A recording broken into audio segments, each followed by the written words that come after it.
Howdy, folks. Welcome to the podcast Iron. My name is Laura Mullen Vermilia, and on this podcast, I interview members of the cast iron art community in order to inspire, educate, and spread ideas about iron casting and cast iron art. Right now, I am over the moon to tell you that today on the show we have my dear friend, Stacey Rathert.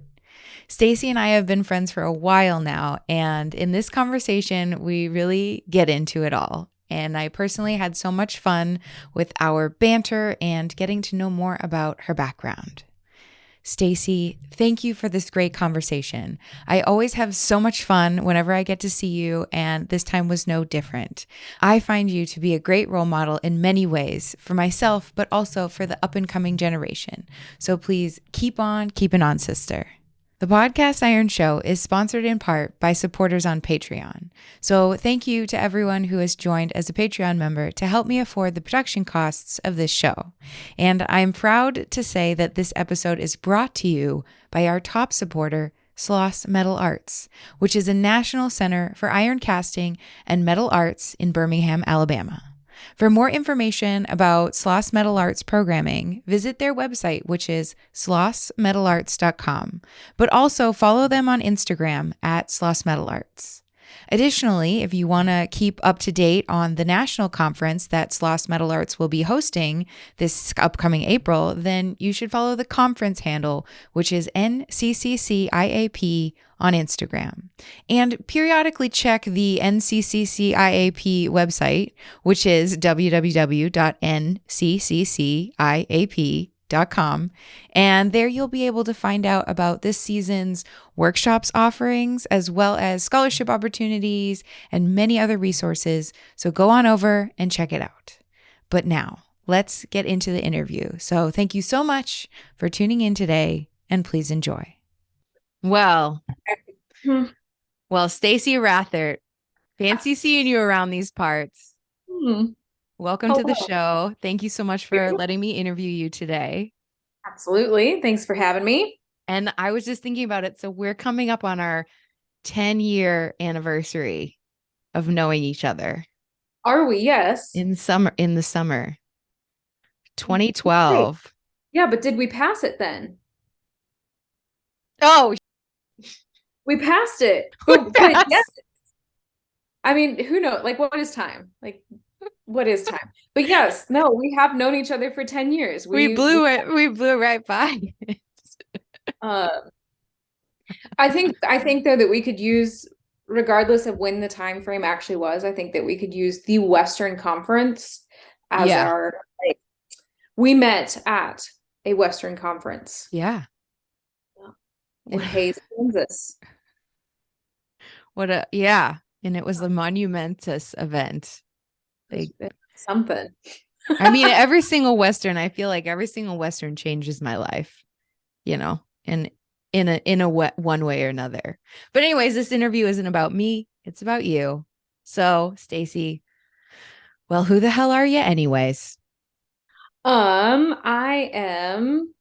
a lot of things. I usually start. Oh my gosh, I forgot to record myself. I'm so excited. So are you just like a disembodied voice then? Well, it's a long story. Okay, it's recording from multiple angles. Yeah, I can tell you later when I'm not taking time away from you. I'm so excited to just like talk to you. So I have a camera. So like Zoom is recording your picture. Right. And then I have a GoPro. That's recording you. That's recording me. And usually right when we start recording, I turn it on and I just forgot.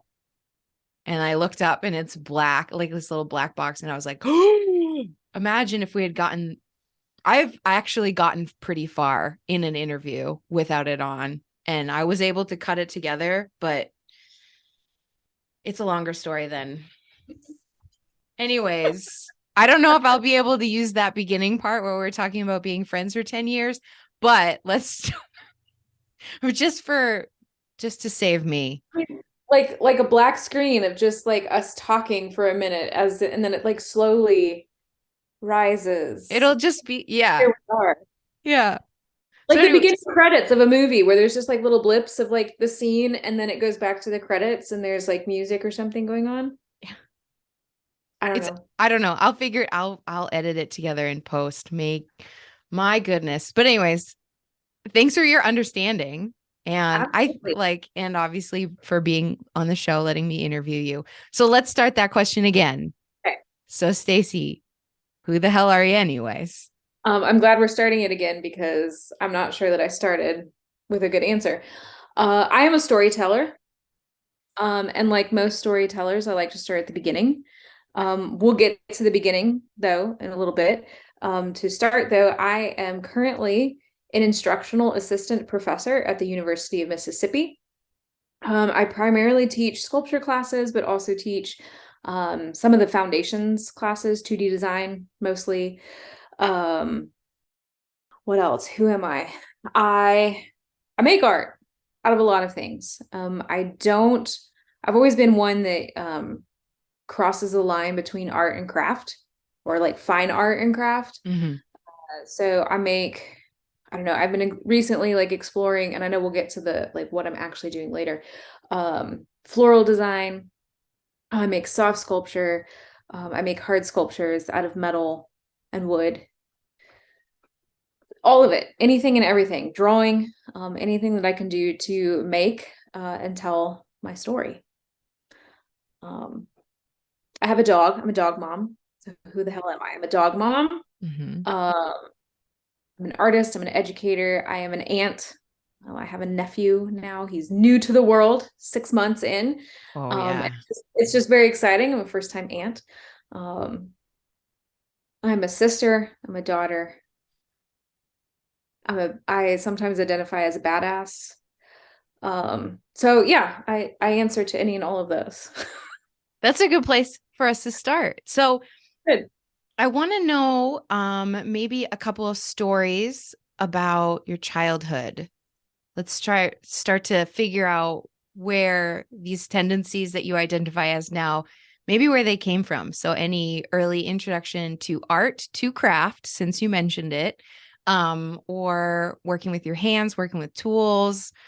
Tell us. Like all of the above. My childhood is actually incredibly influential on my art making, not just in the fact that I'm an artist, but a lot of the stories that I tell with my art come from that childhood. I've always known that I wanted to be an artist. I've always known I wanted to be an educator.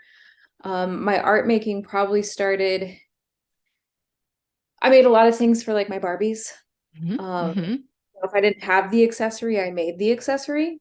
I think my proudest Barbie accessory was a toilet made out of a toilet paper tube.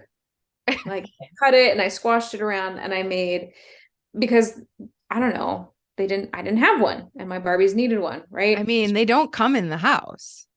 They don't always. I mean, now they do. Now they're weird now. Huh. And amazing, but also strange. The things that Barbie comes with now. Well, I think they probably finally figured out that there was a market for realism in miniatures instead of the Yeah, market when we were kids of like, no, they only need to know the beautiful things. I think that right. was a phase. Here's the bathtub, but you have no other bathroom appliances or fixtures or whatever. It's just the bathtub because Barbie just takes bubble baths. That's it. That's That's all all that she Barbie does. needs. Did That's all she she does. fit? Did she fit in the bathtub? I didn't have a bathtub. Dude, I had hand-me-downs from my cousins from the 80s. Oh, ooh. And the bathtub that I had, if you put a little bit of soap in with the water and there was like a button that you could push and it made a bubble bath. Oh, wow. It was That's legit. good. Yeah. That is. Yeah. I just remember like having certain Barbie accessories. This doesn't have to be all about Barbie. Oh dear. It's funny because Biz talked about Barbies too. And I was like, listen, there's a whole bunch of us Barbie, yeah, enthusiasts from childhood. Anyways, I just remember feeling like they never fit in the car. Like it just was always tight to just, yeah.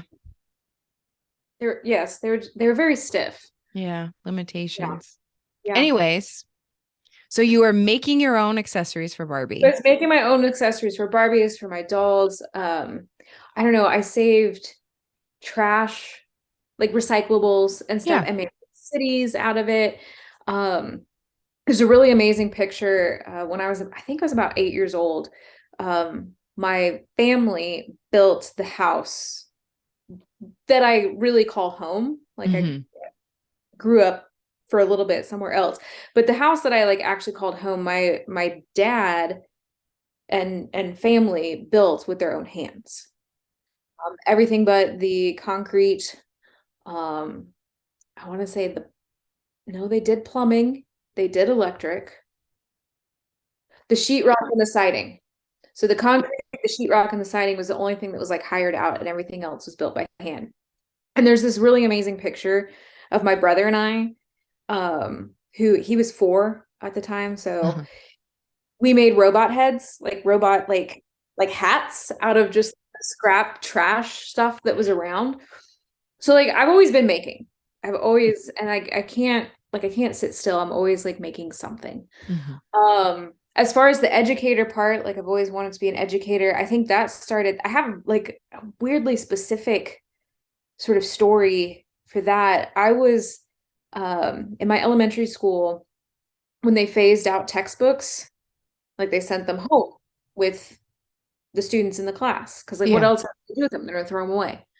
So I was of the class that every year, so kindergarten, I got our reading book and took it home with me. Oh, First yeah. grade, I got our reading book and took it home with me. Second grade, all throughout. So I have kindergarten through fourth grade reading books from the 90s Yeah. uh, that I brought those home and I was just like, oh. And my brother unfortunately suffered through a lot of class, Oh. which I Mm-hmm. like. I really loved school. I loved it. Mm-hmm. I loved it so much. And I wanted to do well and I love to learn, I love to read. And my brother hated it. And I honestly think that it's because when we got home from school, we played school, but I Yeah. was a teacher and he was a student and he's just like I'm fucking over this shit. Like I've been Yeah. all day. Like I don't want to play school anymore. Um, but yeah, so always an artist, always an educator. Um, something that I talk about being really important, like when I'm giving a lecture or whatever, Mm-hmm. 4-H, I was heavily involved, anything and everything that I could do. So 4-H, for anybody who doesn't know, is like a youth enrichment program, especially like more often than not, like in the rural setting. It's like Boy Scouts and Girl Scouts combined, a little Mm-hmm. less camping, a little bit more like household types of things. So food preservation and baking, home environment. I did rocketry, I did arts and crafts, of course. I did floral design. And I showed bucket calves, which bucket calves were for the younger kids, like before you were actually old enough to show a big, like 2,000 pound steer, you showed a little baby one. Um, so that was like our like 4-H was a family affair. Uh-huh. And that was my dad time Yeah. was learning how to work with this cow and learning all about the cow. My first bucket calf's name was Oliver. Um, he was a Simmental Gelbvieh crossbreed. We won grand champion, like just right out the gate. So yeah, so bucket calves was how I got to spend a lot of time with my dad. Um, when I was too old to show bucket calves, which happens about the age of 11, I think then they want you to start showing the bigger cattle. And I've always been very small. I didn't talk about that in my like, who the hell am I? I'm 4 foot 11 inches, and that I feel like is important to who I am. But I've always been like this really tiny person. Mm-hmm. My dad was like, "Oh hell no, Yeah. no, we're not. No, you don't get to show cows. They're 2,000 pounds. They will kill you." I'm like, "Okay, cool." So I learned to weld. About the age of 11 is when I learned to weld, and From I didn't. him? Yes, Mm-hmm. yeah. There's oh shoot, I have that picture somewhere. There's a picture of me. Oh, can we show Mm. pictures? Can we see? Yeah. Okay, first of all, this is me and Oliver. This was my first bucket calf. I'm about 7 years old there. And then Unreal. it's somewhere. Is it not here? Do I have it at the school? It's at the school. It sits on my desk. Well, we can insert it. You know what I mean? Like we have time. Like you can scan it and email it to me and I we'll. will, because there's a really fantastic. Oh, wait.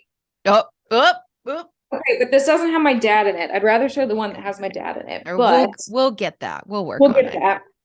But okay, so here, Oh. I'm 11 years old. I'm learning to use the cutting torch. I learned arc welding. Yeah. I learned welding, and then this was the thing that I made the first go out, and you can see that I'm like You I'm want? a winner. I'm a winner.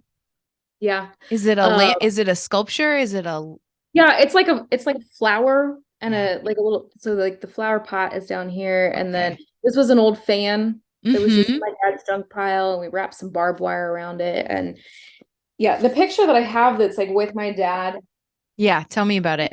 I'm like, I think he's bending it and he's telling me where to heat or vice versa. Uh-huh. Um, it's going to drive me insane now that I don't actually like remember exactly what that image is. But yeah, I'm just learning. Yeah. And I had no idea. I had no idea. I was just like, oh, this is cool. Yeah. And then I got to brag to like all my friends, like at the fair. I was just like, look what I made. And it's out of metal. And I did it all myself, except for a little bit that I didn't. But um, so yeah, that was I like I said, I did not understand at the time Mm-hmm. that was something that I could do, like as like a thing. Mm-hmm. I did then for the rest of, so I have all kinds of really like this, honestly, like this first one was the best one that I made, and like everything after that I was just like, ugh, I'm trying too hard. Um Well, but I feel like we see that as adult artists yeah, now. We see that cycle. yeah, And then at a certain point you realize I'm trying too hard. I got to relax. I got to stop taking myself so seriously. Or maybe I'm projecting because that's the state that I'm in right now is I'm like stop taking yourself so seriously and worrying about every single piece and the weight of it. Like just make something because you like making. Anyways, so early that's introduction to that theme. yeah. And I don't know what else. I took like on that theme, I did take high school shop, but all the boys made fun of me, and I wasn't a badass yet. Like I didn't stand up for myself well in that class. Um, which was really disappointing. Like I look back on it and I'm just like, and I look at like my high school classmates and what they're doing now, and I'm just like, Yeah. I could have just showed you all up. But do you think that you needed that experience then to learn late? I don't How to be a know. badass later? Yes, Yeah. absolutely.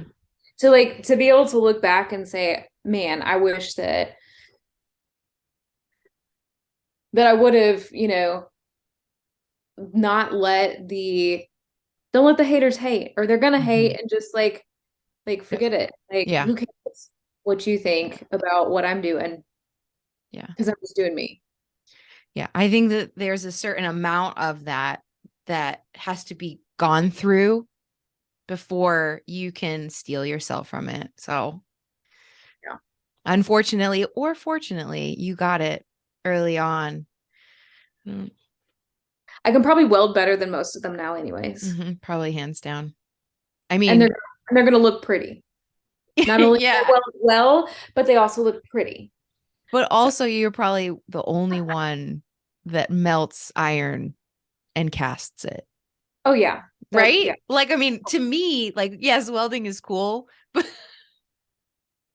I don't know. Iron casting is like, it's so rare. It's not rare, but it But is rare, it is. No, it isn't definitely it? is. When I go back home and talk to anybody about what I do, they're just like, wait, what? Yeah. Um, so yeah, I don't, and I didn't, well, we're gonna get to, maybe this is a good like segue Transition. in, Yeah. Yeah. of how I ran into cast iron. And Hmm. um okay, so I went to Fort Hays State University. Hmm. um I don't know, I visited there, and I was just and Toby Flores. Have you had him on yet? Not yet. Hmm.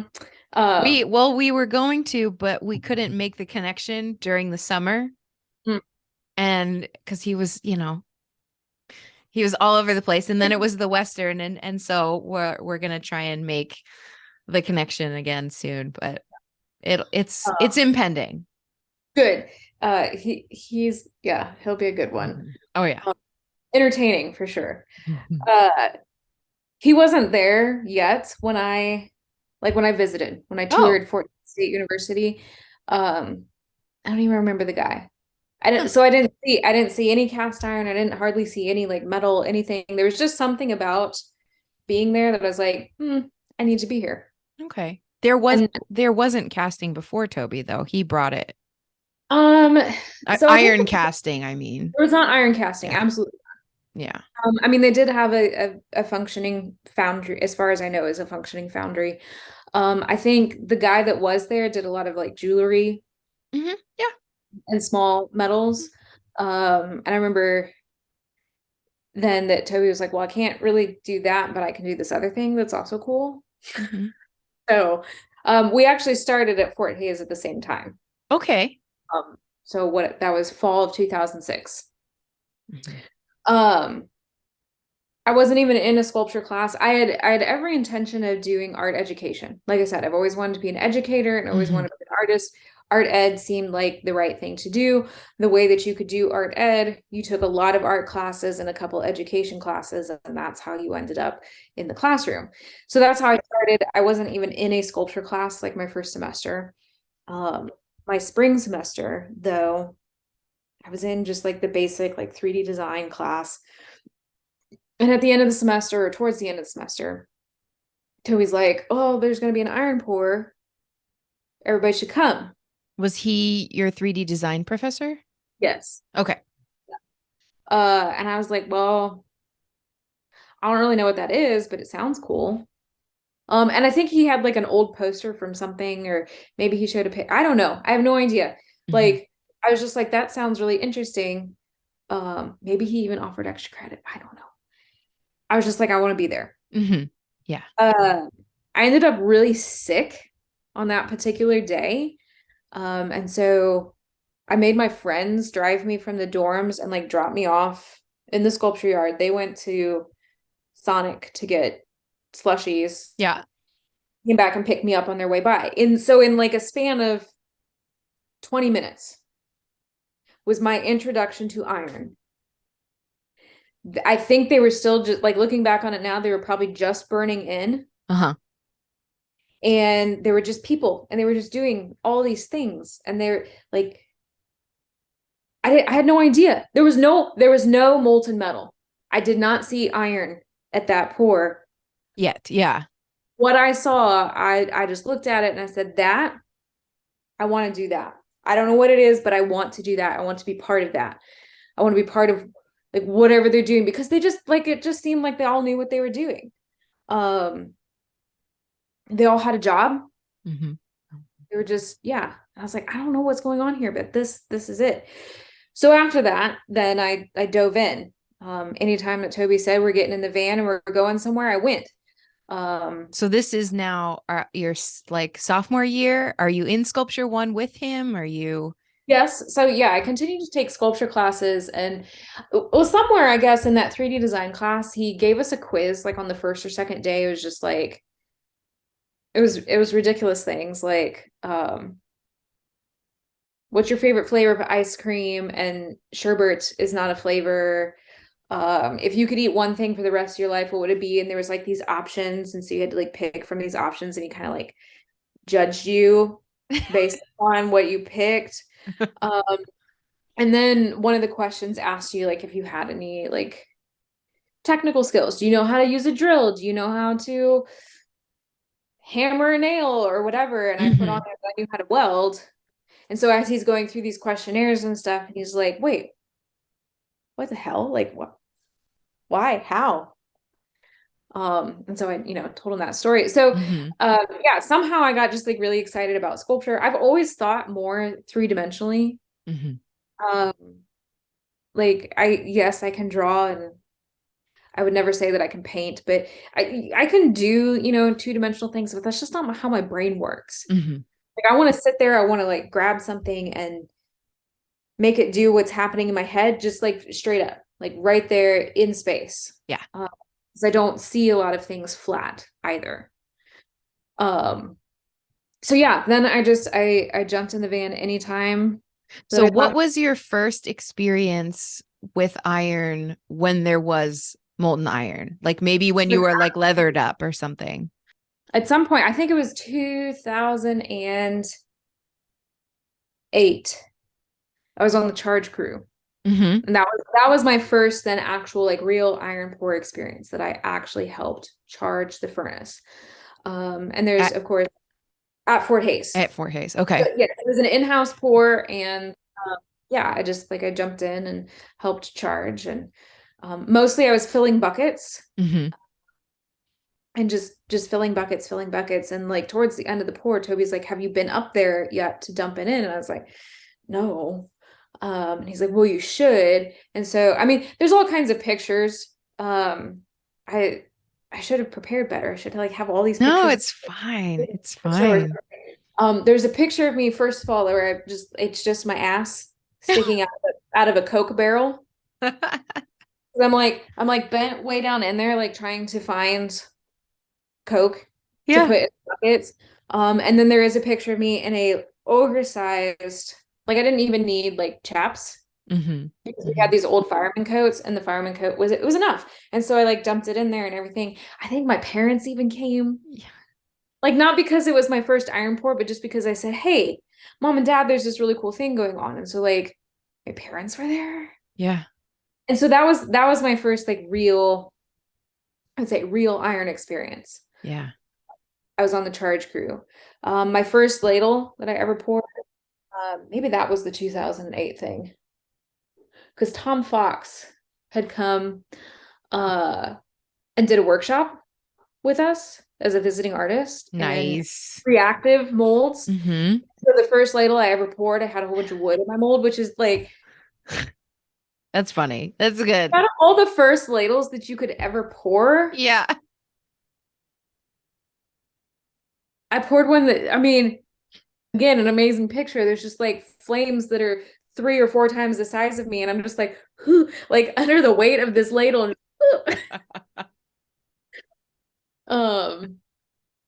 Yeah. I don't know. My first, the first time I drove a ladle was at Sloss in 2009. Did Toby bring furnace that year? He brought the Glupala. Oh dear. What? I don't know about this. Oh, you don't know about the Glupala? Oh my gosh. No. I'll have to ask about the Glupala. Okay. I mean, it kind of pokes. I don't want to like speak for. All right. We'll save it. I'll get it from him. Yeah. You should get it from him. But so he brought a furnace that melts hot glue, which he set up right next to David Lobdell's furnace, which is where I poured. Okay. Yeah. With David Lobdell's crew. Mm-hmm. So yeah, and I've been to every Western but one. I did not go to the first Western, which was in Denver. Mm-hmm. And I think I was still just too young. There was sort of like a rule that you had to be at a certain point, like in the sculpture classes, as well as like yeah, over 21. Yeah. So there was no responsibility of like, well, you drank beer, but you're also old enough that you chose to drink beer. And yeah. We got to have parameters, yeah. So let's see, where does that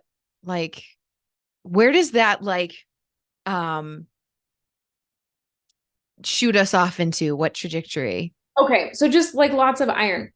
I was still following the K-12 art ed track. And then I was like, okay, well, it's really hard to teach iron to, I mean, you can do it. You can absolutely do it. But like as an art teacher in the K-12 setting, I knew that my opportunities to teach this particular material were going to be very limited. Yeah. Yeah. So I was like, well, maybe grad school. Mm-hmm. So that was then when so I do have a Bachelor of Fine Arts with an emphasis in sculpture. I also do still have the Bachelor of Science in Education. Mm-hmm. I am able to teach K-12 if I wanted to. But I decided that I needed to go to grad school. I needed to learn more about this. I needed to develop my art work further. Um, I don't know, it just sounded like a good time. Yeah. Well, to keep on going, I think that's when I met Yeah. you, was right before you went. And Yes. you had so many achievements when I met you. You had built your own furnace Yes. before leaving Hayes. You had, obviously learned so much from Toby and was proficient in like so much iron casting. I felt like very independently in a way that I was envious of, in like the best possible type of, like, I just was like, I felt like, yeah, you had really had a full education from Toby when you left there. I really did. Yeah. Yeah, I mean, just anytime he said, "Hey, there's this opportunity," I was like, "Hell yes."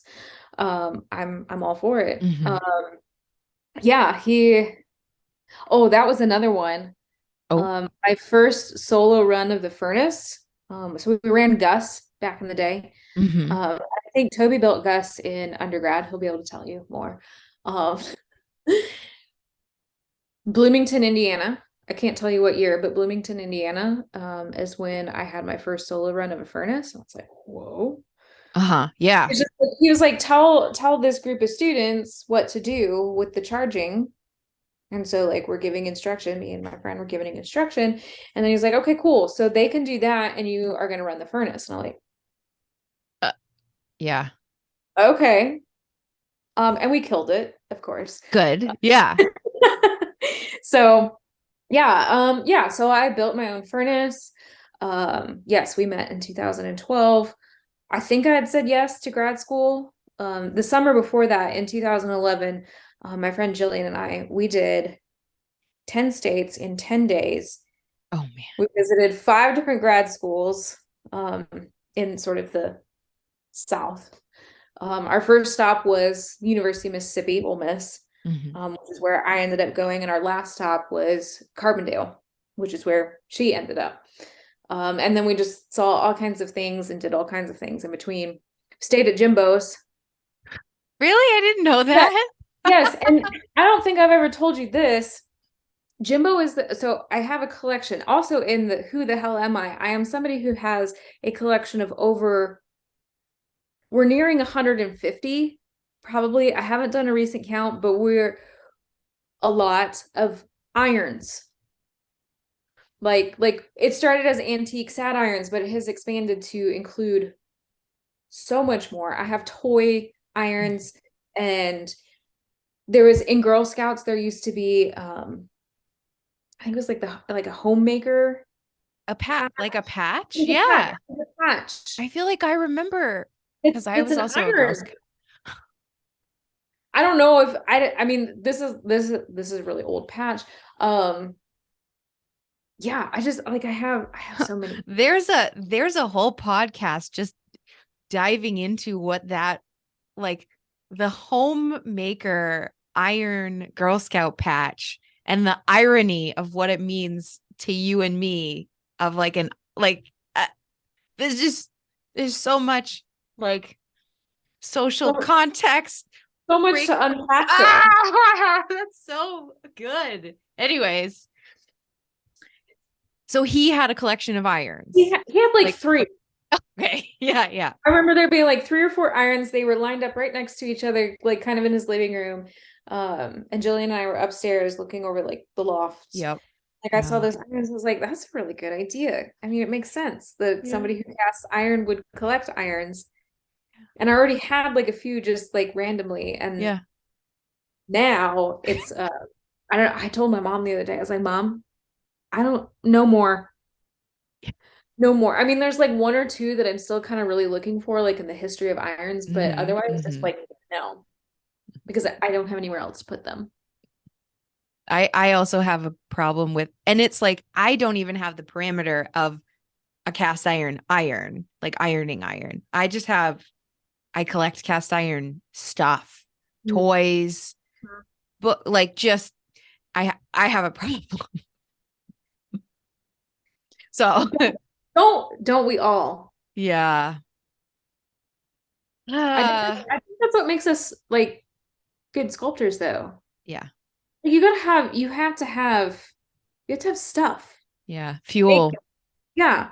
Like either to make art out of or just to inspire you. Yeah. I've started being better in that I don't have to have everything that's cast iron that I see at an antique mall or like thrift shop or everything. I will take pictures, and then those pictures can be sorted into household items, toys, different categories. And then someday, I don't know what, but so the taking the photos has been like cookware, man. I'm surprised the cabinets haven't like come off the wall because they're just full of cast iron.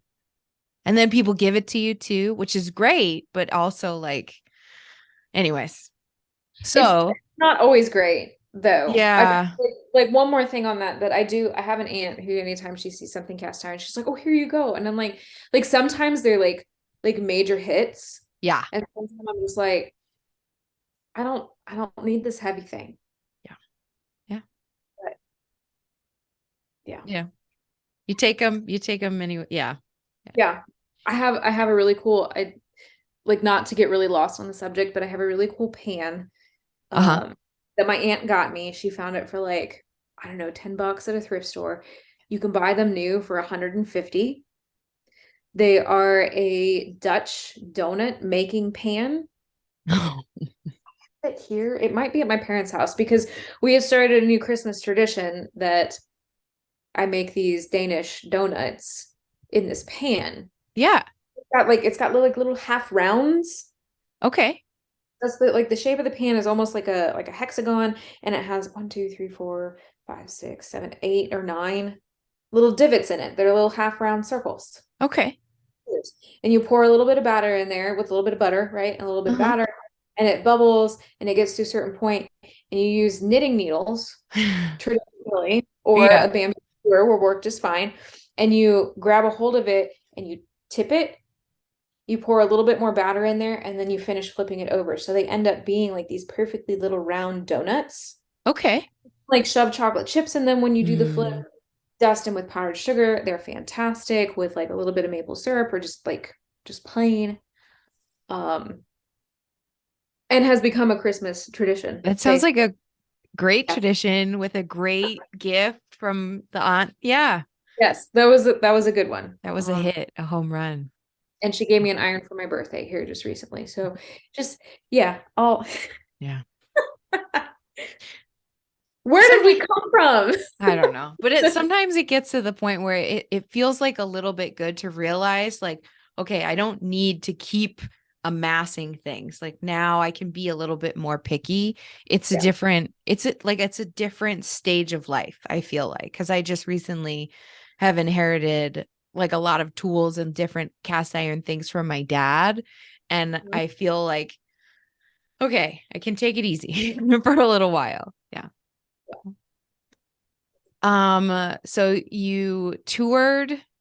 Yes, I was gonna say, where were we? you So toured 10 states, 10 days, 5 grad schools. Um, Made it then to the University of Mississippi. mm-hmm, mm-hmm. Going back to, we met at the Western and Hayes.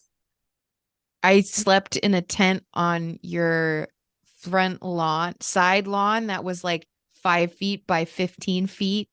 Yeah, it was a very weird space that I lived in at that time. And was that your no, that was Seth's tent. Yeah, his blew away. Because Kansas is windy. And if you don't stake things down properly or whatever, they blow away. Yeah. I think he had staked it down, but I think over the couple of days, something had happened. And yeah, it was like there. And then the next second, it was like gone because it blew around the house. And it was just like, gone. And I was like, ah. And there was lots of concern. Where's Seth? Yeah, because I think I thought he was like sleeping in there. Yeah. And then all of a sudden the tent was gone. And he obviously wasn't in there. Yeah, that's not when I met Seth, but that's when we became good friends, was at that Western. Memories. He's next. Yeah. I mean, not like literally, Yeah. but In the near future. Yeah. Yeah. Good.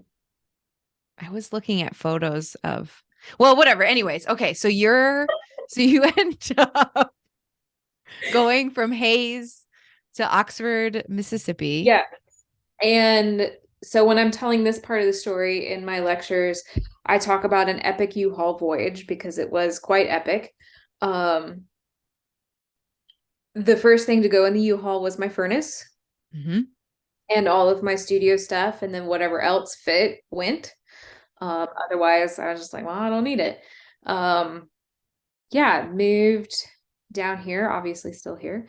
But moved down here. Grad school was fantastic. I was still able to do iron and learned a lot about iron.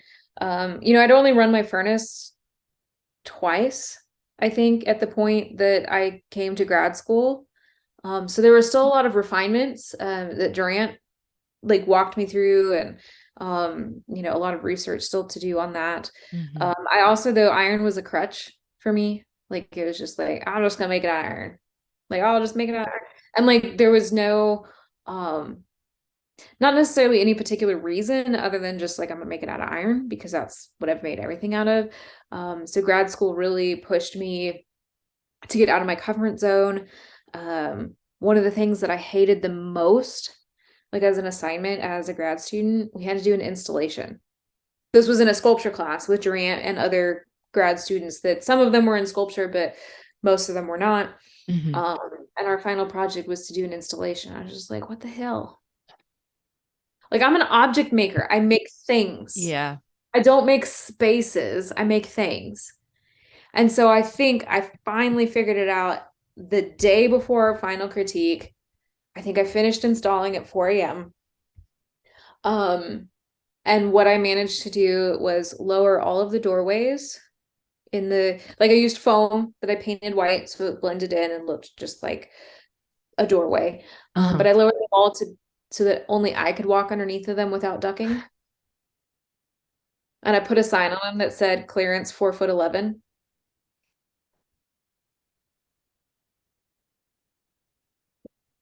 Yes. So yeah, only I could walk underneath of the doorways. And that was my installation, and it worked. It made everybody duck. Or they had that I think there was one student that hit his head. It was just foam, thankfully.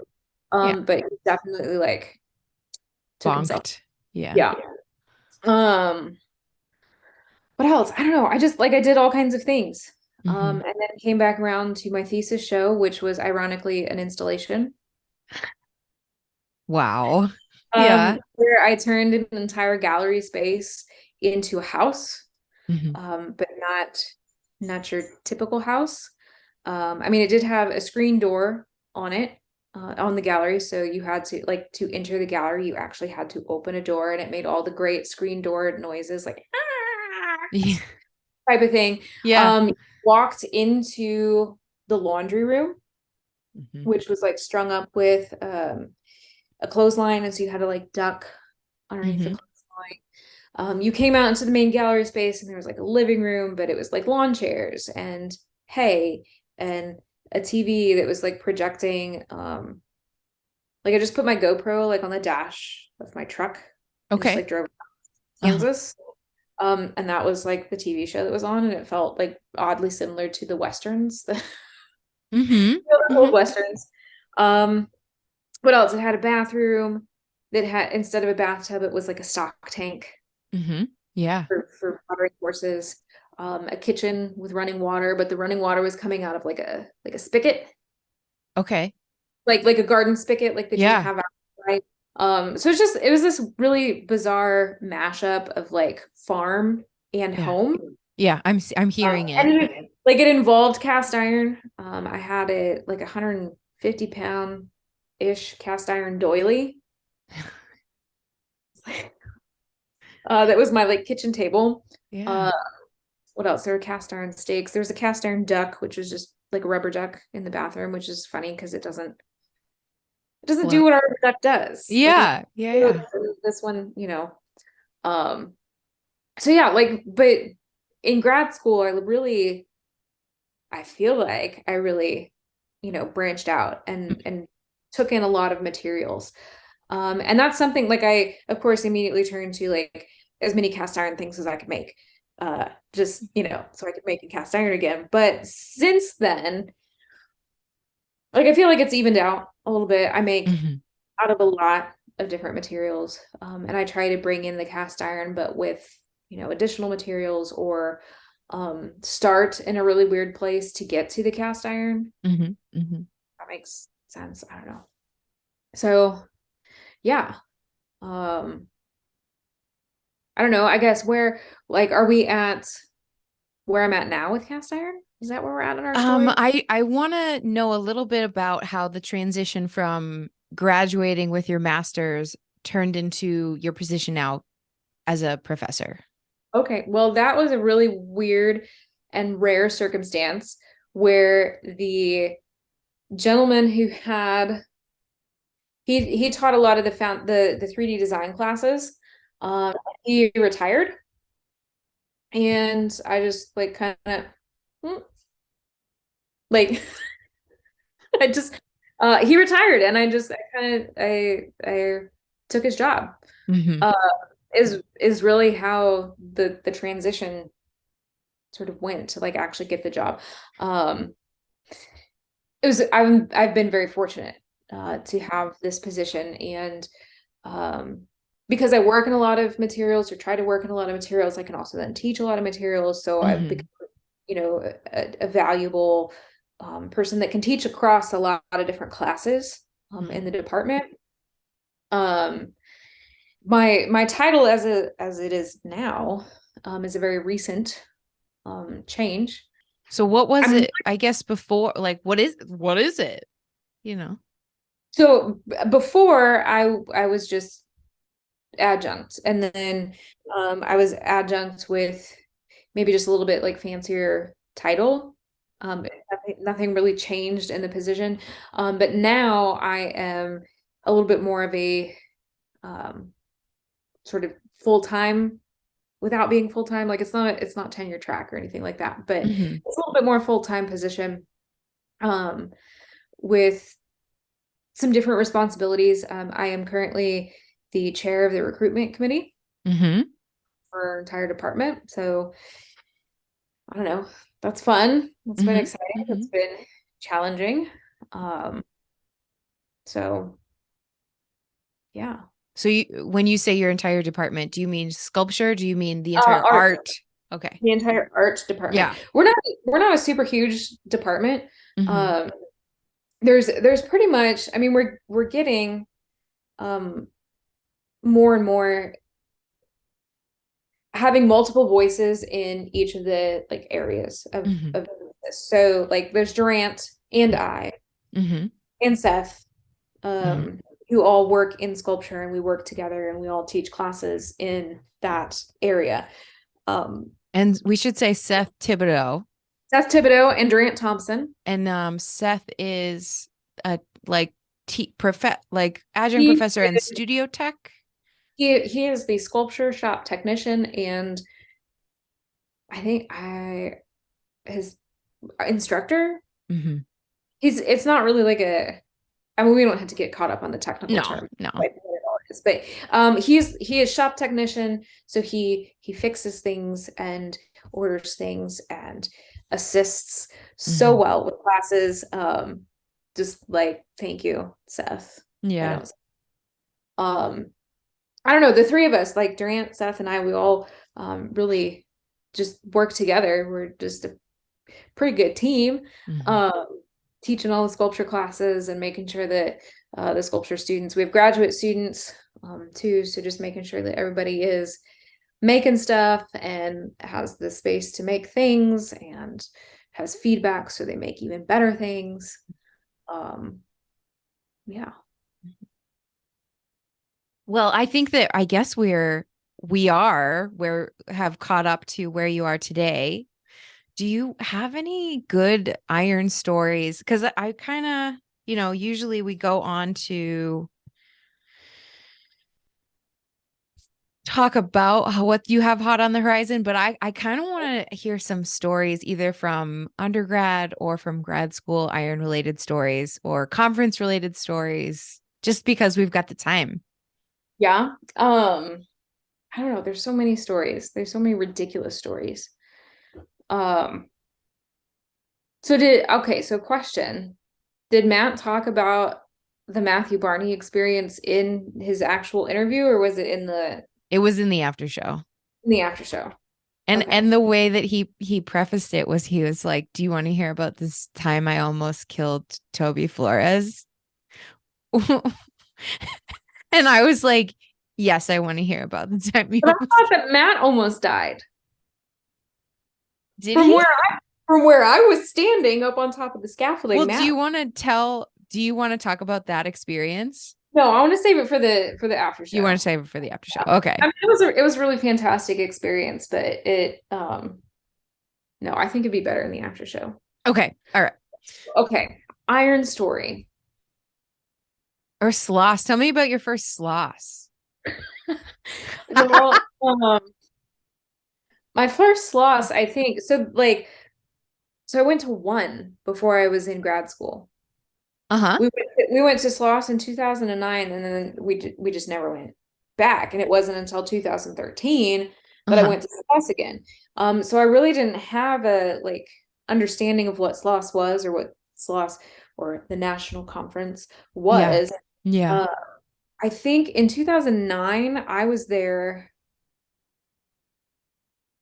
before there were maybe, I don't feel like there were very many rules. Yeah, that was even before my first one was 2011. But yeah, it was before the new visitor center was built. It was before all of that second entrance. It was kind of just you show up at all hours of the night. The gate was open. You just could pull in. Yeah, we drove from Hayes, Kansas, which I can't even tell you how long that drive is, but yeah, we arrived at 3 or 4 o'clock in the morning. We slept in the van and and I don't know, I just that was actually, was that maybe okay, because the first Western I think was in Denver was in 2008, fall. Okay. And I didn't go to that one. So I think Sloss was my first conference ever too. Okay. And so just what is happening here? Yeah. I had artwork in a show, which was kind of the first sort of big deal. I mean, we'd had shows, but it was just our class showing in some random building on campus or something. So it was kind of it was the first exhibition. There were panels, and I was just what is this? What am I doing? And I just I was totally unprepared. I mean, Toby basically said, bring your leathers and get in the van. And so I might have had a sleeping bag. I think I had a sleeping bag. I don't know if I had a tent, but somehow I ended up in a tent. Yeah. Or maybe there was, I don't know. I feel like I bought a tent for Sloss, I think, or I don't know, for the first one that I went to. I think I don't know. I tented with maybe my friend that went along had a tent. I don't know. Yeah, there's a lot of oh, I've got a 10-person tent, and then there's 7 people in there, and then it rains and the floor of it floods, and everybody's wet cats in the morning. Yeah. Don't touch the tent. Don't touch the tent. Don't touch it. Move everything off the inside, inside of the tent. Yeah. So you go, let's see. So you were the driver on a ladle with David Lobdell. So that was the first time I'm guessing you met David. I think so, yeah. And I remember there like just like the bizarre little weird things that I do remember is he had a rug, like a floor rug, like a nice rug. Yeah. It really ties the room together. Um he called it a magic carpet. He set this rug out in front of the furnace and like we meditated on the rug before we poured. Oh, yeah. Like, what is this? I don't It's like fantastic. here meditating on this rug before the pour. And then by the time the pour was over, because it was right in front of the furnace, I think the rug was like totally burnt up. Toast. Yeah. I think that was the Sloss that had, I'm sure that you've heard the story of like the motorcycle chickens. No. Well, I'm not going to be a good person to tell it because all Who I remember, would? Who would? I'll write it down. I don't know. Um, there's just like one of the performances was like they had set up this motorcycle and it was backwards, and when they revved the engine, a rubber chicken would like launch out of the back of the motorcycle. Like they had this whole like contraption that the motorcycle wheel was sitting in, and they'd put a rubber chicken in there, and then they'd rev the motorcycle and it'd be pew, and just like a rubber chicken went flying. All right. I'll do some I don't digging. I don't know who it was. It's okay. Because I don't remember who any of the performance, like my first loss in 2011. I have like really, really shitty early digital like camera video. And I don't know who any of the people's performances. Like I'm starting to piece it together now just through doing these interviews. I'm like, oh, that was your piece. Right, right, right, right. Oh, that was your piece. But like I didn't know any of the players at the time. And I met a lot of them and was just overwhelmed and immediately, yeah. That's the So crazy thing about like that I think like about the cast iron community is just like absolutely insane is that you could meet people like 10 times yeah. and you still like just like, man, you look really familiar. I know I've met you before. Yeah, you were at this conference and so was I and all of this. And then all of a sudden there's just like this boom moment that it clicks for you that Yeah. like, I know you. Yeah. And then like suddenly you've started this like whole thing where I know you. Yeah. Yeah. Like, Yeah. I mean, so like Matt Wigger, like I can't tell you the first time that I met him, but I think I remember him from the Matthew Barney experience. But it really wasn't until like, I don't know, it's just crazy. Like how Yeah. No, that happened actually at this past Western with Woody. yeah. And I was like, hey, man, you look so familiar. And he was like, yeah, because we met that one time at Sloss in 20, and he knew the year. God, it was Would have like, been 20 like 15, but I 2017, think it was, 2017. no, it was 2019. And Okay. he was like, yeah, for the final dinner, you sat with me and Zane and we talked and I was like just blacked out from stress like that whole time. So I like barely remember anything. But the more he was like explaining it, the more I was like, I do remember that. I Mhm. do remember you. And then I felt really bad because he remembered it so vividly. But that's just like part of being on the steering committee is just accepting that stress causes short-term memory loss. It just does. Yeah. Studies show. No, there's a lot that I don't remember from 17 and 19. So you and I were both steering committee members for the national Yes. conference 2017 and 2019.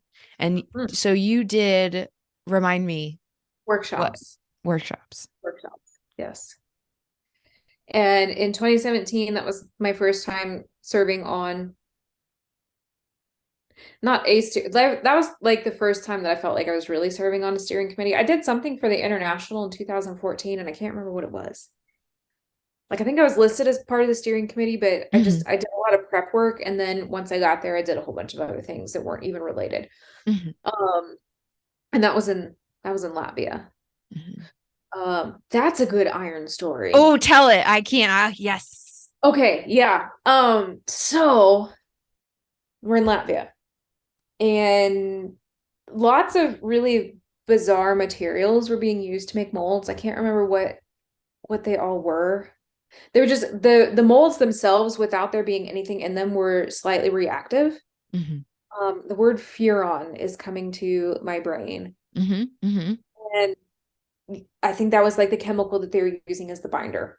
Yeah. And I Um, think that that's like an industry thing. I've heard other people yes. And I think not, it's really, really bad for you, I uh, think. Anyways, so the molds were slightly reactive just to begin with. And then, of course, there were all kinds of things that were left in the molds and whatever. So I'm on a ladle crew and we're pouring this thing and it starts spitting metal like back up out of it. And I see a bit land like in the, like my sleeve was like kind of tucked up yeah. or like bunched up because I was doing something like this, like pouring like Yeah. this. I That just saw, happens with the jacket. Yeah. yeah, a bit of metal like kind of catch in my sleeve. I was just like, oh, hey, y'all, like, I think I'm on fire. Yeah. Like, we did like some switching around. I think Aaron Schmidt was there and he was who stepped in Yeah. to take the ladle. And so, like, I step off the floor and I'm like taking my jacket off, and there's somebody that's been like recording the pour, and like you see them recording, and they're like, oh, wait, is this person getting naked? And they Oh, kind of like focus on, and it's just like, no, I'm just like taking my jacket off. And then somebody else says, oh, hey, you're on fire. And I smell burning. And I'm like, what is this? And I look down and my pant leg is on fire because all this metal that had been spitting out. I'm very short. I cuff my pants. yeah. I'm aware of the risk. I know that I'm creating just a lovely little pocket for iron to just like fall into. So some iron had fell onto the cuff of my pants and started my pants on fire. Mm-hmm. So I'm like ripping off my chaps and like I'm on the ground. I'm like trying to pat the fire out and I'm kicking my boot off. And somebody comes running at me. He's like, here's a bucket of water. I'm like, oh, great. No. So like I start like splashing Okay. some of this water on my pants. And then it feels like slow motion. Like when I remember it, it feels like slow motion. There's this person that comes like running. He's like, no, that's lamp Oh oil my God. that they had been using. Like there were very few buckets. Like buckets were like a hot commodity when we were in Latvia. And so they've been using this bucket with like kerosene basically in it for a performance or something somewhere else, and it just been like kind of sitting around. Like nobody had like finished taking care of the kerosene. And so like this person's like, here's some water. And I'm like throwing it on my pants. And so now I'm covered from like the knee down in a highly flammable liquid. Stacey, that's so bad. That's so bad. Thankfully, Oh I was my out. God. Like I wasn't even smoldering. Like I was out by the time Yeah. I started throwing lamp oil on my pants. But then of course, because I had my boot off, it was all over my sock. And so I was done. Like I was done pouring. I couldn't Yeah. pour it. I want to say Sarah Allen lent me a sock. Bless, bless her soul. Yeah. Like because my sock was soaked. I mean, like my pants were like, yeah, but my sock was just absolutely drenched Yeah. in. Yeah. And so I just took like my sock off and just like threw it or whatever. Yeah. And so I'm walking around with one boot on, one boot and sock off. Yeah. I was like, I got an extra pair of socks. And so and then to add to that, so that was like exciting. Yeah. Uh That's for one for the whatever. books. Yeah. Yeah. But then like after Latvia, I went to Norway and Ireland for like the next like just around for the next like week and a half. Um and so I took a pair of scissors and cut my once pants into capris Yeah. because so much of the pant had burned and I only had like so many like Yeah. clothes, right? When you travel internationally, you just like shove it all in. You only have like a few pair of pants. So when I got to Norway, I spent a lot of money. It was very expensive at the hotel that I was staying at. But I didn't care to have laundry done. Mm-hmm. Mm-hmm. And I washed my pants and I washed like all my undies and just like so I just like had like it was like a fresh start. Just Yeah. like clothes, fresh start. I cut the leg off, both the legs off my pants, so I had capris. So I had like one pair of pants, one pair of capris, and one pair of shorts. And that was, yeah, that was a good one. That was a good. That man, no, that's a lamp oil. Like that, you can't make that up. No, Here, just put like, this on it. Like, oh my. no, it's lamp oil. Like I remember, I don't even remember who it was, but just this person like running. It felt like a very long distance too, just like, Yeah. don't do it. I'm like, I already At did. least, at least you were out. Can you Yeah. imagine? Like if there had been like, yikes, Yeah, yikes. I don't want to think about No. what could have been. Yeah. Thankfully, it was just really cool modified pants. Yeah. Turn turn Came into out of, and I yeah. loved them. I loved them. I wore them all the time after that. I was just like, shit, why didn't I think of this before? Like everybody needs capris. I now have sculpture capris. Oh, yeah, yeah, yeah. One time, Carhartt actually makes Carhartt. Carhartt makes capris Hmm. and they make leggings, which I was very skeptical of the Yeah. like first. Yeah. I was just like, why am I going to buy a pair of Carhartt leggings that are 99% flammable? Because Because when you're not doing anything flammable, they're fantastic. okay. Because Holy I actually shit. recently just saw them in the store. Get them. And because they have the cargo pants on the cargo pockets on the side, right? Yeah. Yes, and they have double front on the knees. Uh-huh. Yeah. I just And saw them uh at Rural there's King. hell yeah. Hell yeah. Yeah, get you some. I Okay. have like one in every color. And I wear them on days that I'm like not in the shop because it's the only downfall, they do not have belt loops. So if you depend on belt loops for Mhm. anything, Yeah. like you're Noted. Yeah. yeah. Um I'm trying to think if there was anything I wanted to talk to you specifically about. Now. Oh, well, I was gonna just finish off that story. So one time at the metal museum, I think it was like maybe James's first year there as a foundry manager. And so it was probably a repair days because he's the one that started the fire conference. So it was probably a repair days. And right. I was helping him run the furnace and something fell in my neck cuff, but I had a bandana. Like I was good. I was golden. I had like the front bandana and the back bandana, which if I'm going to be just on a ladle or just filming, I don't worry about the back because I'm not like working on the furnace. But something I think it was before James built Priscilla, which, is a couplet. So it has the lid on it, but maybe the other furnace did have a lid too. It doesn't matter. What matters is the part of the story where something fell in and started smoldering. But Jeannie was there. And so I was like, I'm on fire. And she like, swatted Yes. me out and stuff. But then after the pour, I took that bandana off and it looked like when you fold a bunch of paper and then you cut it and you make like a Lovely. snowflake. Yes. Yeah, it kind of looked like that. And I was like, I should frame this bandana. And then the title of the piece would be The Bandana That Saved My Neck. But then I like washed it and it all like frayed and it was now it's just an idea that I had that one time from that pour. But saved my neck. The story is still there. Yeah, yeah. Now. So, yeah. Anyways, okay, well, let's see. So we already teased about what we're going to talk about in the after show. Is there anything else that you want to oh my gosh. We didn't even do advice. Well, we didn't do advice. I didn't know I mean we've been talking a lot about cast I don't know. I just like looking at your questions and Yeah, um let's circle back and see. did you still want to circle back and talk about like why I use cast iron? Yes, I would love Uh, that. and then there's something in here I could talk about my furnace, but we don't have to talk about my furnace. It's like whatever you want to talk about, whatever you My want to get out. furnace is an asshole. Do you want to start with that and then we'll we go might, to yeah, we might, okay. we could talk about my furnace. So it's Rosie. Yes, her name is Rosie. She was built in 2012.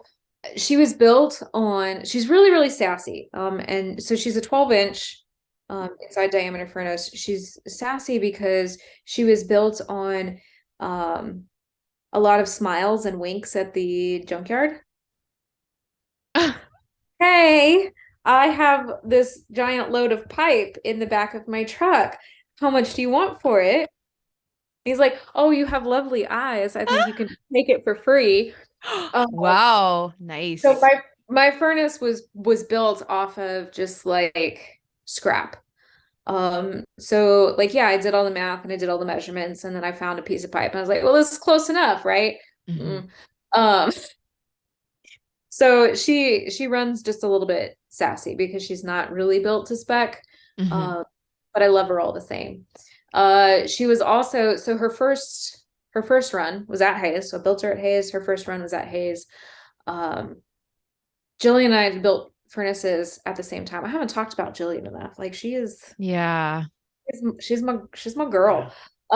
We built furnaces though at the same time, both taking trips to the junkyard together. So they got 2 smiles I for was the gonna say one, and we got a lot of free stuff. Um, they probably loved you, I think. they did, and I mean, we were oddities because we were women Mm-hmm. showing up at the junkyard Mm-hmm. and knowing exactly what we wanted. And like, if there was something that was buried, we would go back up to the front and be like, hey, we need somebody with a cutting torch to come over here and get this thing out for us. And they're just like, how do you even know? Just Yeah. like, because we know. We ended up though with free refractory. It was a castable refractory Wow. um, that somebody had left in dry storage for years. Who Mm-hmm. knows? Who even Mm-hmm. knows? So a lot of like very little money was spent to build this furnace because poor college student. The first pour, the refractory melted out of the Oh, well, that's what you get for using some I know. I archival archived. I know. This like ancient bag of powdered mixture. Like it says that it's refractory. Who knows? Yeah. Let's try it. The outcome was not great. I kept thinking, I was like the metal was hot. Metal was hella hot, and it just like kept Mm-hmm. coming, and it was great. And the slag though was terrible. I was just like this, just like Toby, like something is wrong because Yeah. he's checking in, like making sure he's like, no, everything's fine. Like she's running like a champ. She's a badass. Blah, blah. Like no, no, something's wrong. And he's like, no, everything's fine. And then pretty soon iron starts coming out the tweer. Now I had Oh. like a previous iron story. Toby and I spent a couple days in Denver with one of Rian's furnaces Mm-hmm. to help doing like a rebuild of the furnace. And that was the day that I decided my wind belt would be above my tweers instead of at the tweers. Okay. Chipped a lot of iron out of that wind belt. So I said, wind Oh, belt okay. Okay. Above. above All the right. tweers, right? So like tweer, like most of the furnaces that I'd ran up to that point, like the tweers were coming directly off the wind belt right Got into it. the furnace. Got So if it. you had any problem and iron came out the tweers, it was going in the wind belt and you Mm-hmm. had to wind belt Mm-hmm. So when you were in Denver, you chipped a lot of iron out of a out of wind a wind box belt. And I was like, there. I'm not Okay. going to do that on my Yeah. furnace. The wind belt above it. Thank goodness, because I ended up with iron and tweers the first time I ran it. Mm-hmm. Uh, And was because that because the slagger was like gummed up with like refractory shit? all the refractory and everything had melted into the well, and there was no room in the well. Oh shit. Yeah. Like we did a tap, and it was hot and it was beautiful. Mm-hmm. And then the next tap, we tried to tap it, and there was nothing there because I had like iron coming out of the slagger, and there was nothing at the tap hole. And I was just like, Mm-hmm. what the Because the hell? refractory was there. Refractory was there, and then there was and so we dropped bottom, and nothing fell out. Yikes. Oh. Like shit. Um, Thankfully, though, it was all like basically everything that was in the well was slag because it was all just like melted up and gross refractory. Yeah. So it wasn't hard to chip out. Yeah. Uh, and then basically start over. And then the next time I ran the furnace was for the Western Performance Pour in Hayes. And then yeah, first thing in the U-Haul when I moved down here. She usually runs in the fall. Seth Thibodeau also built a furnace in our first year of grad school together. Seth and I went to grad school together. We're studio mates. And now he's the shop tech and I'm we're all just like hanging So out for he built his, and it was a 10-inch, right? for student cupola contest for Sloss. Nice. Yes, and his then runs in the spring. Mine runs in the fall. And yeah. I got to get down there. I feel like I find out about it too late, though. I feel like I see it and I'm like, oh, it's tomorrow. Yeah. Well, but I'm just not in touch. I'm not always in touch with what's going on. We also have it on Fridays because, well, we try to stay consistent. So, like in the fall, we can't do anything on Saturdays. Oh, because of football. Yeah. I went to UG. Sports. Go sports. Yeah, like even on Fridays we had like we set a goal to be off of campus by 4. So like we start early in the morning, we pour, we drop bottom, we like tuck it all in and get the hell out of there, come back on Sunday for cleanup. Just because football is crazy. Yeah. I remember, at UGA, it was like you just didn't go into the studio on those days, or you would have to know, because all of the parking lots at UGA were used for parking. But if you knew the like gate guy, then, and you got there early enough, then they would let you in. Right. But you couldn't leave until like the game was over. Yeah, you'd be like walking. Yeah. Yeah. What a wild, I don't know. We navigated it, but it was like eye roll. Anyway, so let's see what else. Okay, so we talked about your furnace, and then we talked about furnace, and then why do I keep using cast iron in your work? Yeah, in my work, and this, I mean, really ties in with what do I love most about iron casting, and what I love second most about it. Like, I mean, in the list of things of like why I use iron, when you can find it, like we still have here at the University of Mississippi, Seth and Durant and I spent a summer pulling 150 radiators out of a dorm building. No elevator, no air conditioning. Like, it was a decommissioned dorm. There's no elevator.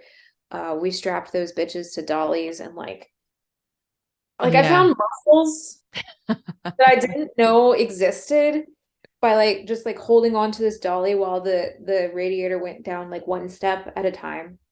And there were days that we would go and work and just like we would just take them all down like one flight of stairs, and that was all we did. Just like from the top floor to the next floor. And eventually we'll get them to the trailer and pull them out. So iron, when you can find it, is very, the material itself, not necessarily the process, but the material itself is very cost effective. I also prefer grinding iron to any other, like bronze and aluminum are just like too soft. They just they frustrate me so much. Like, I love them, but God, they make me mad when I'm like grinding on something and it just like folds over. Son of a bitch. Whereas, with iron, if you get in there just right and you're just like working on like maybe some thicker flashing, you just kind of like get in and like and knock it off. Like, like I love the cleanup process out of all the metals the most. I love it because it oxidizes.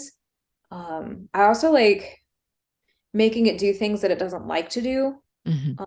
Like with patinas.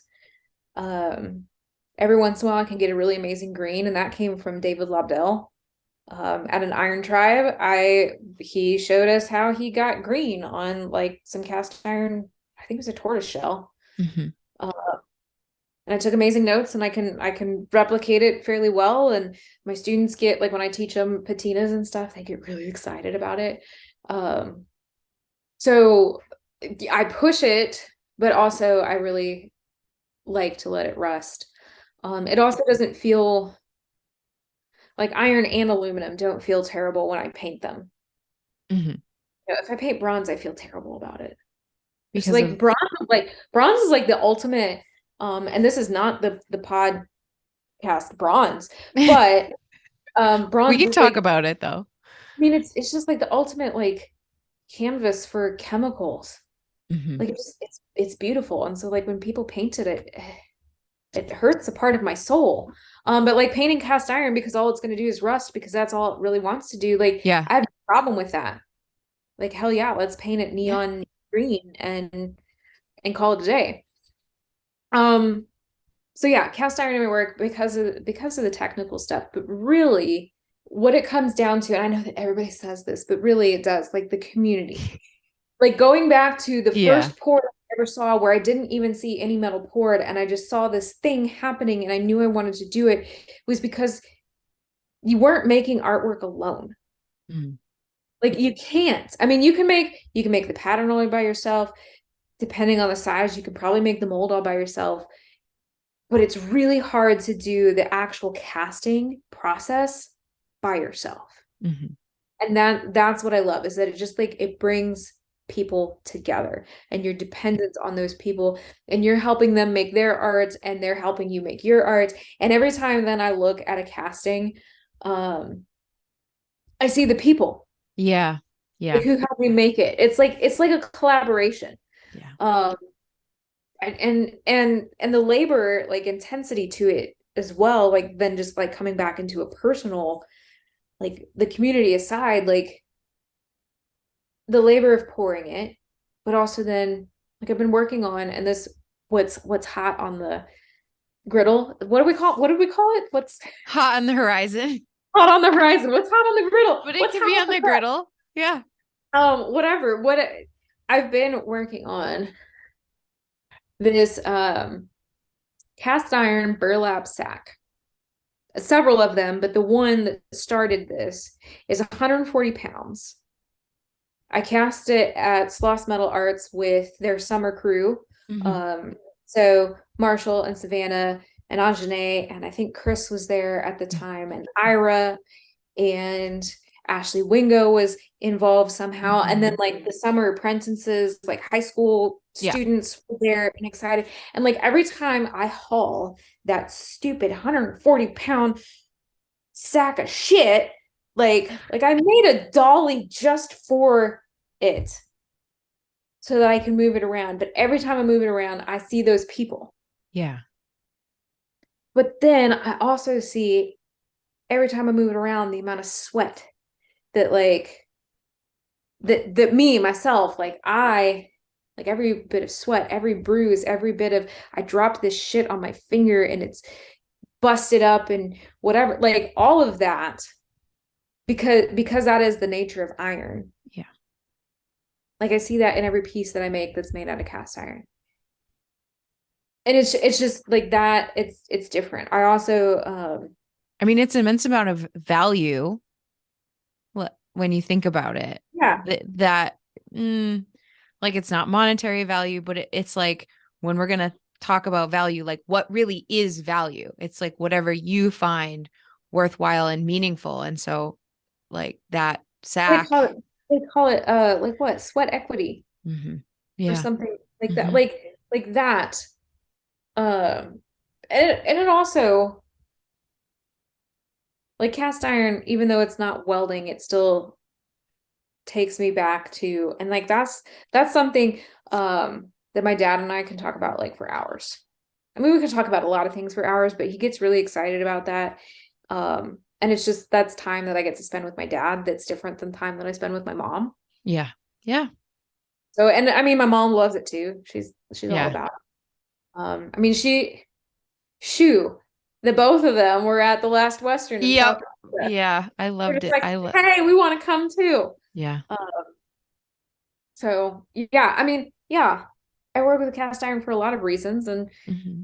but a lot of them are because of what I can see in the piece. Nobody else is going to get it. Like no viewer is going to see the people that helped me make it, or the bruise or the blister or the chiropractor that I had to visit after I worked on this for 3 days straight and should have Mm-hmm. given myself a break in there, and I went to the chiropractor, and like nobody's going to see that, Mm-hmm. but I can see it. Mm-hmm. And so that's why I do it. And I think that the viewer might not be able to see those specific things, but you in the way that you can are capturing that moment and that feeling. And I mean, each viewer is going to bring their own experiences and their own baggage, and but really you are showing a snapshot of all of that wrapped up in the community and the sweat equity and the every time you carry it around and roll it around. And it's like, I think that these pieces that we make, it somehow, it like, just the fact that they exist says this is a important concept to me, and I'm showing it to you. And also art is, different pieces speak to different people or Right. not to different people. And that's just either it's the audience, it's either those are your audience, or they're not, but it's just as valid. Yeah. Yeah. I mean, I feel like there's so much reasoning to why. And it's, some of it is universal, like, oh, the community, or like the involvement in the techniques, or the history of the material, or the related to the value of the material. But it's like there's so many reasons. And so that's why I do love when I get to chance to hear somebody's answer. I love to hear the variety, but also there's these same veins that kind of run Yeah. through. Yeah. And there was a point that you were talking about when you were like kind of explaining who helped you cast that burlap sack. And I was thinking about, there's something about iron casting that it just like wards away whiners. They seem to eliminate themselves. Well, yeah. Have you So found that they just don't yes. stick around? And it's like, we don't really have Uh, patience for them either, but they just don't come back. And yeah. So also wrapped up in why I use cast iron is also because I love to teach it. And I love to teach it because, I mean, somewhat because of that community, because then it starts to like, okay, so I have this community, this really fantastic like bunch of people that I know, and then I get to like grab a bunch of students and be like, look at these really cool people. You get to be these really cool people. Like if you keep doing this, you get like yeah. this is your reward. Not only have you like made it like art, but you also got to work with these really cool people. Mm-hmm. Um, You can be one of them too. you Yeah. you can also be this cool. You can also be a badass. Um, there was one day, I don't know that this goes into advice, but it does go into like just this really like little like happy spot in my heart. Um, Here recently, I was working on a mold and it wasn't even exciting. Like it wasn't, I was just like, I was literally, I think I might have been sitting on the table and I was shifting sand around to try to get it to Mm-hmm. like Mm-hmm. one piece to match up to the other. And so I'm just like, and a student walks in, she's like, what are you doing? I'm like, ah. And so like I'm trying to explain the process and whatever. And like I don't think I did a very good job of it. She hasn't had the class yet that really like introduces her to cast iron. She knows about it because we do it and we invite the other students and they get to come see it, but she hasn't like really gotten involved in it yet. So I'm Mm-hmm. just like sitting there and I'm like, just like, I want to be like you when I grow up. And just like walked out of the room. Like that was it. It's just like, I just want to be and out. And I'm like I'm not even doing anything. I think that was it though. But that like I love to teach it. I'm not looking for the feel good moments, but It's the moments when the students feel good about themselves, or they find this like I aspire to whatever it is, like fill in the blank. Like I want to do that. Like the moment that I had where I saw all these people doing this thing and I'm just like, I want to do that. When a student finds that, and whatever it is, but especially when it's like cast iron, they're just like, I don't know what this is, but I want to do it. I'm like, yes, you do. Absolutely. Like those are the moments for me too, that it's just like, yeah, I'm doing the right thing. Yeah. Yeah. Yeah. It's good. It's heartwarming. Yeah, I mean, the more that you teach and get people in this community and we grow, the better, rising tides raise all ships. Yeah. So and when we all get old, yeah, and are just like, oh, I can't do it anymore because my back hurts. There's all kinds of young people. oh yeah, they're multiplying do too. It. And it's like, good. Like you can come and help me make my art because I am too old and broken to do it. I try really hard to not be broken. Ask for help. Okay, getting into advice things. Yeah, I mean, there's lots of things that I can say. Always ask for help. Whether you think you need it or not, just ask for help. Or even a second opinion. Like sometimes I'll just ask, well, because I'm an extrovert, so I always try and pull people in to my experience, because that's how I suck energy from introverts, is I pull them into into an interaction with me. But even if I know pretty much what I'm going to do, or pretty much what my opinion is, or whatever, I'll still ask, like, hey, can you be a sounding board for me? Or, hey, what do you think about this? Because the answer may surprise me and it may be a good one. But also, sometimes I need somebody to try and convince me, like one way or the other, for me to actually have a metric for what I want, if I can't decide. Anyways, so asking for help, but also asking for opinions, because that is a form of help. Yes. Or ask for physical help. Just any and all of it. Okay, so we're talking a lot about cast iron being a community, and it's not just a community because you need, somebody else on the other end of the ladle, but it's a community, it's a family. Yeah. It's a family, and you need the support of your family, and that comes in the way of like being the other person on the end of the ladle, but also somebody that either like affirms that, yes, I'm thinking the right way about this, or wow, I hadn't really thought about it that way, or hey, you're doing a good job, when like you feel like you're not, like just some like positive yeah, immerse yourself in that community. Ask for help. Be present. Yeah, be the fee. Be iron, be the fee. Be the fee. Oh, we almost had a t-shirt like that once. I don't, it never happened, but be the fee. at Ole Miss or at Hayes? At Ole Miss. Or it was just like, it was something that like a couple of students started chanting, and we were like, oh, this should be a t-shirt, and then I don't know whatever happened, but it's not too late. It's not too late. It's not too late. It's not too late. So well, go ahead. There has to be more advice than that, because just like asking for help does not feel like very like. It's important though. I mean, like that's one thing that I learned from being an art handler, is even if you can carry something by yourself, just ask for a second person, just because there's a lot less likely that something will go wrong with four hands. And also there's no reason to break your back, like to muscle something into where it needs to go. But I had to learn that at a museum, in a museum setting, because yeah. And I think I'm better off, because everything that was, 80 pounds, I only had to carry 40 of it. Yeah. I can't think off the top of my head what I was carrying that would have been 80 pounds. But anyways. But just, yeah, like why would you, if you can only carry 40 pounds of 80, then why wouldn't you? Mm-hmm. Exactly.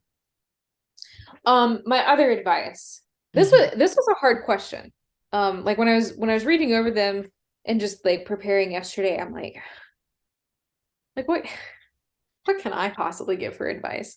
Some other things though, like so then I started thinking about, okay, what do I do in my classroom? Like when my Mhm. students are just um one of the things that I think of is failure is only failure if you let it be. Like if you choose to like if something fails and you choose to let that be the end, then yeah, it's absolutely a failure.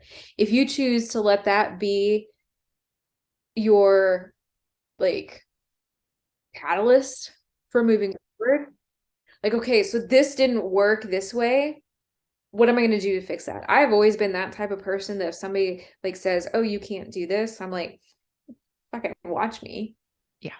Like oh, you bet? Yeah, okay. Yeah, so failure. I love this idea that, I mean, what is failure anyways? Yeah. Um, It's only if don't you let it don't be. compare yourself to others. Mhm. It, I mean, there is a certain amount of like competitiveness and comparison that helps us become like more amazing people, but Mhm. also like always comparing yourself to everyone else. Like you are your own competition. Yeah. That's what I tell my students. Like when they're like, "Oh, well, so and so made something better than me." I was like, "I don't care. Like what did you make? Is this your highest level of creation? Is this your highest level of being? Or can you, and it might be it. That might be this is as good as you can do, and that's fantastic because you did great Yeah. for who you are. Stop looking at everybody else and what they're doing. Yeah. Sure, aspire to be better because we can always be better. There's always room for improvement, but don't let that stop you. Yeah. Don't let that hold you down or just like Discourage. Yeah. be sad. Yeah, like um be happy. Find happiness Yeah. in whatever it is you're doing, wherever it is you're at. This is maybe like advice for myself too Me on too. I'm struggling with that this past couple of years, is like realizing that I'm the one that's going to make the happiness happen, because I'm not going to plateau to a point where I'm happy. Like I have to realize like I'm happy now in this moment because of XYZ. yeah. And I'm hoping that eventually it like, it'll be more intuitive than it is right now. Cause it seems like sometimes, yeah, there's always something that can put you in a bad mood. There's always something that can ruin your day. But being able to see past that is a skill that I feel like we might both be developing at the same right now. Because there's always something that can also pull you out. Mm, Yeah, there's always going to be something that really shits on your day, and there's always going to be something though that gives you the ladder out of the hole. You just yeah have to find it, and it might be a really tiny ladder, and you don't actually get all the way out of the hole. But did you improve just like just a little bit? little higher. And maybe I mean like maybe your feet are still in the shit, but at least you're like above. Yep, your chin's You're like, out. and you'll find the next. Yeah. I don't know. I don't know either, but I think that that's right where I'm at right now. This is just funny. Yeah. I think somewhere in all of the things that I've said tonight, there's probably good advice in there somewhere. Absolutely. Hands down. It's all been great advice. Uh, So let's go on over to the after show and you can tell me your story about the Matthew Barney pour. experience. Yes.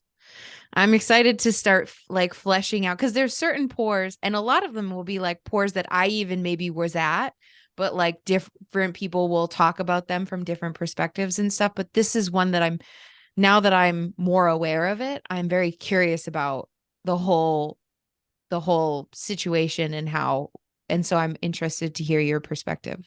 So let's say goodbye to the public audience. So everybody who's listening and watching on YouTube or on Spotify, thanks so much for tuning in to this wonderful interview with my friend Stacey Rathert. And Stacey, thank you so much for letting me interview you today. It's been Absolutely. Such a pleasure. For having me. It's been great. And I'm super excited to hear your story in the after show. So everybody, thanks so much. And hopefully you'll come on over to the after show eventually and hear all of these great stories that all of these wonderful community members have been sharing with us. But if not, we'll see you in the next one. Okay, bye. Thank you so much for tuning in today. I'm sure you could tell that I had an absolute blast with this one, and the after show is even better.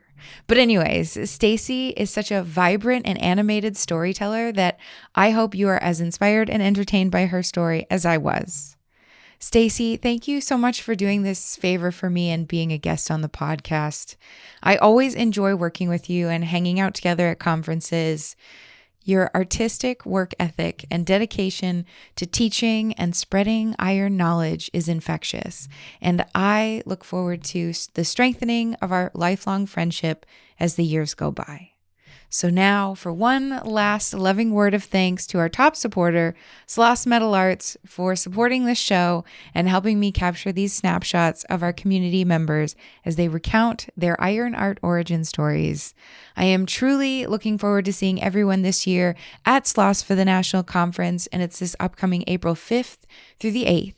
And registration is open, so go online and get your tickets. What are you waiting for? So yes, thank you, Sloss Metal Arts, for supporting this podcast, as well as all of our other supporters on Patreon. The funds that they contribute are invaluable and help me to continue to produce these episodes. So in return for everyone's support over on Patreon, I offer Patreon-only members the after show, which is a recording from each episode. And by now, you know, I'm sure it's just extra 15 to 20 minutes, sometimes more, with each show's guest. And we get a chance to talk a little more candidly and share at least one more story, but I usually try and get 2 out of them. And if you want to hear today's after show, or you want to get access to an earlier after show or all of the after shows from all of the previous guests, you can for as little as $1 a month. So go on over to the Patreon page, which is patreon.com/thepodcastiron. And there you'll be able to choose a contribution level that fits within your budget. But supporters at any level get access to the after show from each episode. But right now, if you don't have it in your budget to support the Podcast Iron on Patreon, it's okay. Instead, please share this podcast with someone you think would be interested in listening or watching, and I'll appreciate that just as much. Anything and everything helps, and for that I say thank you from the bottom of my heart. If you want to get in touch with me, you can email me at thepodcastiron@gmail.com. Thanks again for listening and watching. I'm sending you all my love always, and I can't wait to share the next episode with you. I'll talk to you soon, and have a great day.